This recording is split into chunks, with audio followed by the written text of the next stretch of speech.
Water technology research at MIT has led to a number of developments that have either been spun off into startup companies or that are in the process of being licensed into existing companies. And I can give a couple examples of that, and also examples of situations in which technology developed here is being applied by public utilities. So Professor Jay Hahn in the Department of Electrical Engineering and Computer Science has done a lot of work in microfluidics, and his group came up with a technology for purifying water based on putting small Nafion nanojunctions within a bifurcated passage of roughly 100 micrometers by 100 micrometers. And they're able to drive all of the charged particles in a water stream, which would include salts, colloids, and other things, into one branch of this channel, leaving only purified water to flow into the other branch of this channel. Now, the flow rate for a given channel is quite low. It's perhaps 10 microliters per second or something on that order. He's able to produce something like 8,000 of these channels on a single silicon wafer, and then to stack these wafers into something you might think of as being the size of a thermos bottle. The entire assembly can be driven by low voltage power. It can be driven, in fact, by solar energy, and so he's developed a technology that will be spun off into a company to make portable solar-driven water purification systems.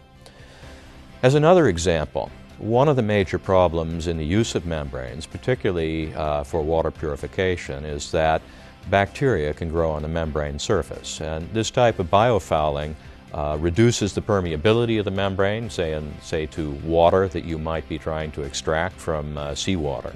And over time, it will lead to the destruction of the membrane and the need to replace the membrane with another module, which costs a lot of money.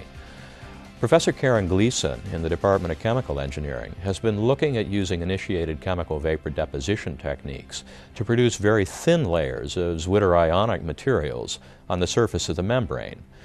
These materials inhibit the attachment of bacteria to the membrane, and if the bacteria can't attach, then the biofilm can't develop. And she's demonstrated that she can apply these coatings to membranes at thicknesses small enough that the permeability of the membrane is not impeded.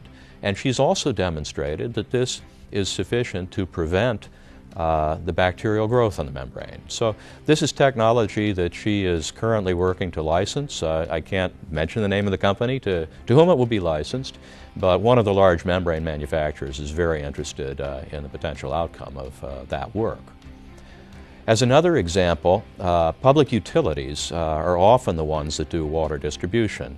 And MIT has established a lot of collaboration in the city of Singapore, and in particular with its Public Water Utilities Board. My colleague, Professor Andrew Whittle, has been working with the city of Singapore to instrument its water network. And they now have sensors distributed throughout the central city of Singapore that are allowing that city to identify water leaks and surges in real time. They can see when a pipe breaks, they can see when a valve is opened, they can see when customers go on and offline. And this is opening all kinds of opportunities for the city of Singapore to optimize the management of its water distribution network. For example, to minimize the pumping costs that go with sending water through the network. They're also interested in detecting water quality in real time and determining whether there perhaps has been an intrusion that might make the water unsafe to drink.